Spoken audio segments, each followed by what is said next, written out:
মই জি আমা। বিপদ তো আলহামদুলিল্লাহ কেটে গেছে। আম্মা বিপদ এখনো খাটে নাই। আমি সন্তান হারা হইলাম, আমি না এখনো হসপিটালের বিছানায়। বড় ভাই তুমি সহ্য ধারণ করো, আপাতত বড় ভাবি সংখ্যাহীন, এটাই আল্লাহর কাছে লাখ কোটি শুকরিয়া। আমি না লইয়া তো আমি অনেক চিন্তিত।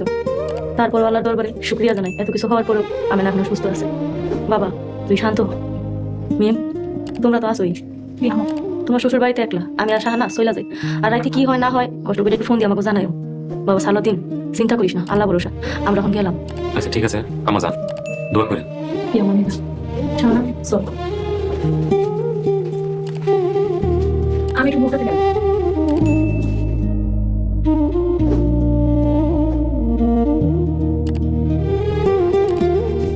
বড় ভাই আল্লাহ দেন, আবার আল্লাহকে ডাক, সবকিছুর মালিক আল্লাহ।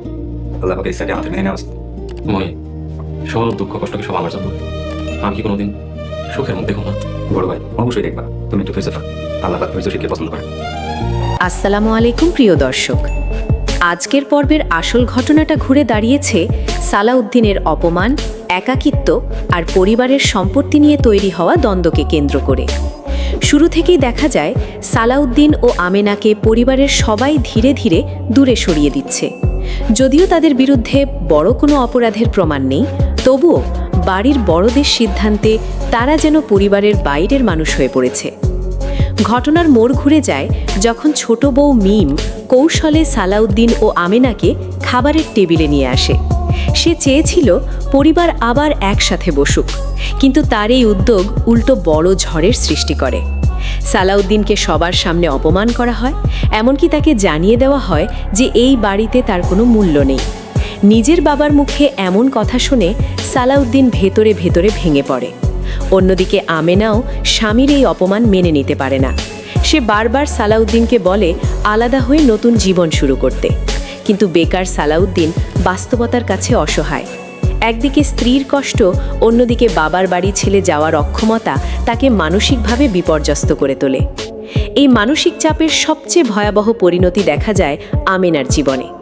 অপমান, দুঃখ আর টেনশনের মধ্যে হঠাৎ তার শারীরিক অবস্থা খারাপ হয়ে যায়। পরে জানা যায় আমেনা তার অনাগত সন্তানকে হারিয়েছে।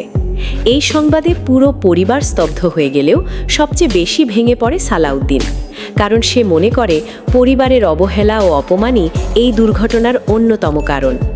হাসপাতালের বিছানায় শুয়ে আমেনা যখন কান্না করছিল, তখন সালাউদ্দিন প্রথমবারের মতো নিজের মনের ক্ষোভ প্রকাশ করে।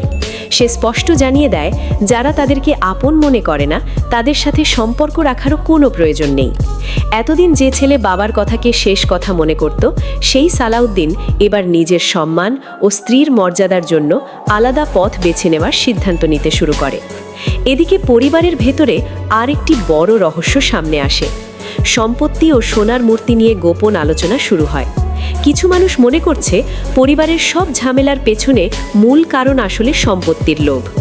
যদিও মিম বারবার বলছে তার সম্পত্তির প্রতি কোনো আগ্রহ নেই, তবুও সন্দেহের আগুন দিন দিন আরও ছড়িয়ে পড়ছে।